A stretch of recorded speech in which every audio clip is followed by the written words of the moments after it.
and as a way that we could really take advantage of this last day, check our guys' alignments, assignments, communication, and still have effective practice. Were you surprised as many people? Yeah, this was great. You know, I didn't know how many were going to be here, and especially with the weather later on us. But it's amazing, this group of fans that we have. And that's why, you know, I told our players today that it's important to connect, but I want them to understand we're with each other on this journey. You know, we're with them and they're with us, and that's the only motive. And it's great. The fans are awesome. Feel bad at all that, you know, they come out for a practice and it's no helmets and not very competitive? No, I don't. You know, because I think a lot of them, just in my talking a little bit with our PR guy, they want to come out and meet the players and visit with the players. And, you know, I think first and foremost, we got to take care of our players and take care of our team, make decisions what's best for them. But also, there was no sight of canceling practice. When it's, you know, our fans are coming and making a trip to come here. We didn't want to do that, and we felt like we could get a lot out of today's practice. But if avoiding injuries is the concern, then why not have all walkthroughs?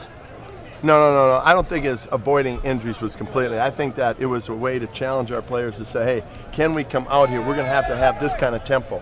Normally on a Saturday we do a walkthrough tempo, where it is truly a walkthrough. Well, this is in between. Let's take advantage of today and kind of push it a little bit with no helmets on, see what we can get accomplished. So I think it was, you know, for multiple reasons. Gus, is this more of a way of just testing muscle memory today? Well, I think mentally, more of a mental approach. And again, it was a way for Blake to get multiple reps. And you know, it's just something that we were trying out to see how it would work together. I mean, at 2 minutes, same thing with the 2 minute situation. How do you do a 2 minute through a walkthrough? Well, we didn't walk through it.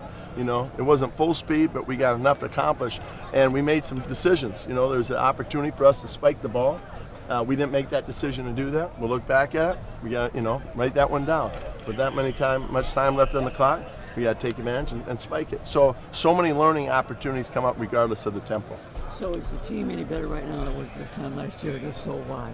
Well, you know, I would hope so, right? I mean, that's our whole motto, is to get better every day. And I think with the inflection of talent that we have and the free agency, along with our guys that have been here, have gotten better. You can feel it on the field. I think, you know, guys that have come in, a guy like Chris Clemens, you know, he comes in and practices this mini camp, and he says it feels completely different than it was last year. You know, so, you know, you rely on your players and you trust them, and I would agree. It feels different. And, you know, so hopefully these next 6 weeks we have a good off season. Can you explain how it feels different? Well, I think, you know, I think you look at it by unit. You know, I think defensively, I think a lot of guys, they've been in the system now a couple of years. So they're playing faster. They're playing with more confidence. I think they're taking more ownership of it. Offensively, I think we're more talented. I think you're seeing more talent. I think there's greater competition in every position group on offense, and that's why we're seeing limited mental errors, and that's a good sign going into training camp. And special teams, we got greater length and greater speed, so that attributes to where we can have a chance to be better on special teams. There are some things we got to find out, right? Like returners. We got to find out returners. Sometimes that's difficult until you get into preseason. Even at times in preseason, that's tough. You get into preseason games, you got to get a lot of 3 and outs, so you get some stops, so you get some punts. So, you know, those are all challenges, but very pleased where we're at. How would you assess Blake's progress? Very good, very good. Still work in progress. You know, his technique, his decision making, understanding the offense, his leadership, fabulous. So you just, you know, we get to training camp and he'll continue to grow. But very, very pleased with where he's at. Is Derek the only guy who's not going to be ready for the start of camp? The rest of them are on track. Okay, yeah, then it'd be. My understanding is you're right on saying that, Derek, and we'll see. I know he's doing really well.